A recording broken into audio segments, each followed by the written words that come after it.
From the pages of Superstar Wrestlers, January 1988, issue 19. Cover price $2.95 in the US, $3.75 in Canada, and £2 in the UK. We crack open one of the wildest wrestling magazines of the late 80s. A snapshot of the sport when kayfabe was ironclad. The territory still rumbled. The WWF was exploding nationally, and the pages dripped with both blood and neon. The cover is a carnival of color and hype. The Ultimate Warrior goes wild, threatening to massacre the top tag teams. Sting earns a full-blown personality profile, the face-painted rookie already pegged as a future star. Lex Luger is accused of ducking challenges from Nikita Koloff, and Brutus the Barber Beefcake is celebrated as the breakout babyface Barber with his bonanza of fan support. This is classic Superstar Wrestlers. Glossy, loud, brash, packed with features, ratings, fan letters, and those wild photo spreads that felt half kayfabe, half fever dream. The magazine kicks off with Star Talk, the newswire that reads like a time capsule of late '87 wrestling. The headlines roll fast and furious.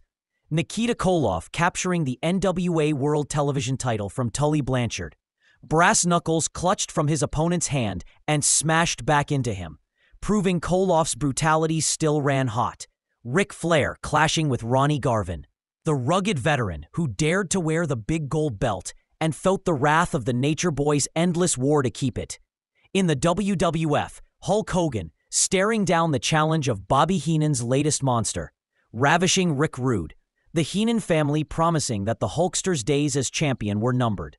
Down in Texas, Bruiser Brody and Abdullah the Butcher continued their endless war, blood staining the mat night after night. The AWA exploded when Curt Hennig and Larry Zbyszko double-teamed Nick Bockwinkel, nearly ending the legend's career with a piledriver heard across the Midwest. In tag action, Strikeforce, Tito Santana and Rick Martel rose up to take on the Islanders. The UWF still rumbled with Dr. Death Steve Williams smashing through challengers.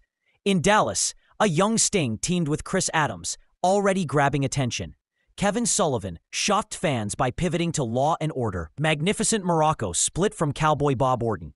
Sensational Sherri Martel debuted at Madison Square Garden as the new women's champion. Madusa Maselli turned heads as a glamorous manager. And Macho Man Randy Savage slid into babyface cheers as the Honky Tonk Man clutched the Intercontinental title. Star Talk gives you everything at once. WWF's National Machine, NWA's Blood Feuds, AWA's Last Gasps, and the Wild Indies all crashing together in 2 pages of gossip, rumor, and hype. Then comes the official ratings, and they're pure gold for historians. The NWA charts crown Ric Flair as world champion, the traveling icon draped in sequins, while the WWF's Hulk Hogan still reigns as the global face of the company. Curt Hennig sits on top of the AWA as their world champion. Lex Luger holds the US title slot. DC Mad Dog Drake snarls as NWF champion. Hercules Ayala leads Puerto Rico's WWC. The tag team ranks are loaded with dominance. The Road Warriors perched at the top, the Midnight Express snarling just below, and the Rock and Roll Express hanging on as eternal babyface kings. The popularity polls list Ricky Morton, Sting, Robert Gibson, and Hulk Hogan as the sport's most beloved, while the most hated rankings parade Flair, Luger, Blanchard, and Andre the Giant. These charts are more than numbers. They're the way fans measured the world. The cross-federation scoreboard of wrestling's late territory era. And then the features roll in with that classic Superstar Wrestlers flair. First, Wahoo McDaniel and DJ Peterson versus Boris Zukhov and Soldat Ustinov. 2 pages of blood, crimson smeared across Peterson's face. Wahoo chopping his way through Russians with tomahawk fury. The Soviets cheating and brawling, but ultimately falling under the babyface onslaught. The photos are grainy, the blood real, the feud hot. Next, the Road Warriors Rampage.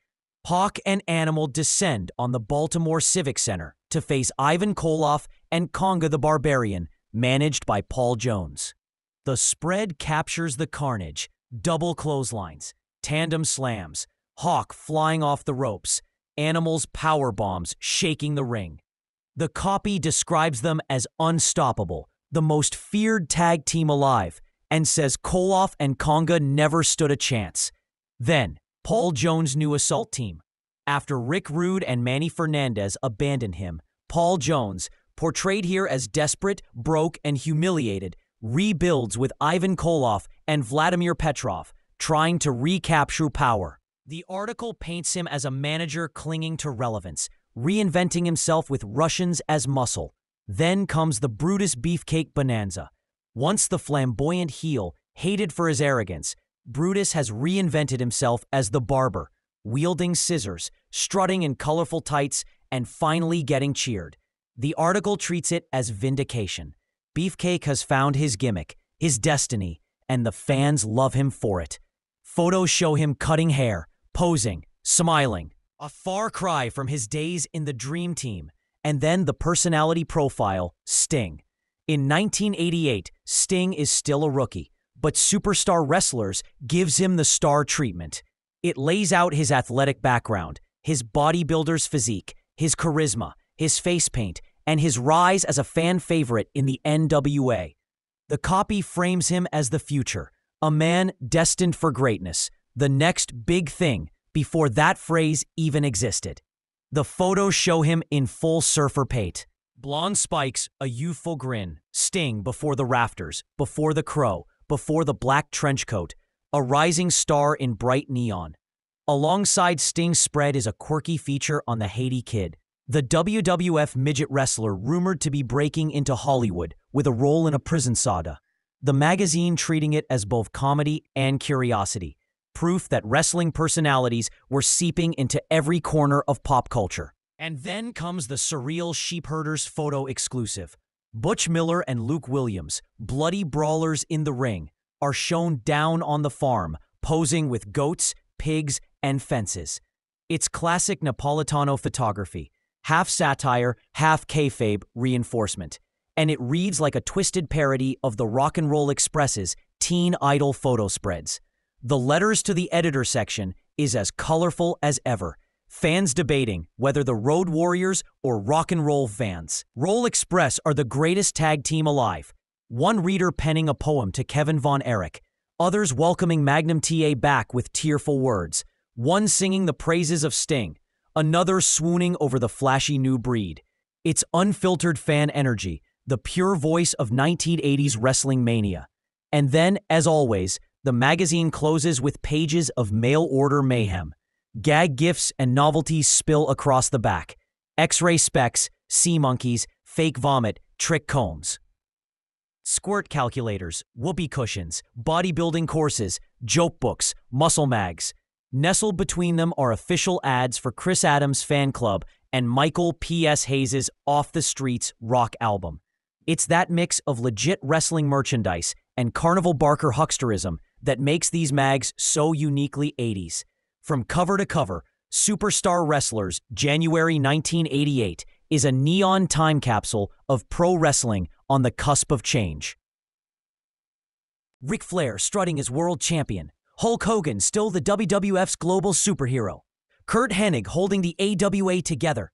The Road Warriors crushing everyone. Sting breaking through as a rising star. Brutus Beefcake reborn as a fan favorite. Paul Jones rebuilding with Russians. The Sheepherders mugging on a farm. The Haiti Kid chasing Hollywood dreams. Wahoo McDaniel still bleeding for the cause. And fans themselves immortalized in letters, poems, and debates. It's wrestling as sport, soap opera, and sideshow, all crammed into one glossy package.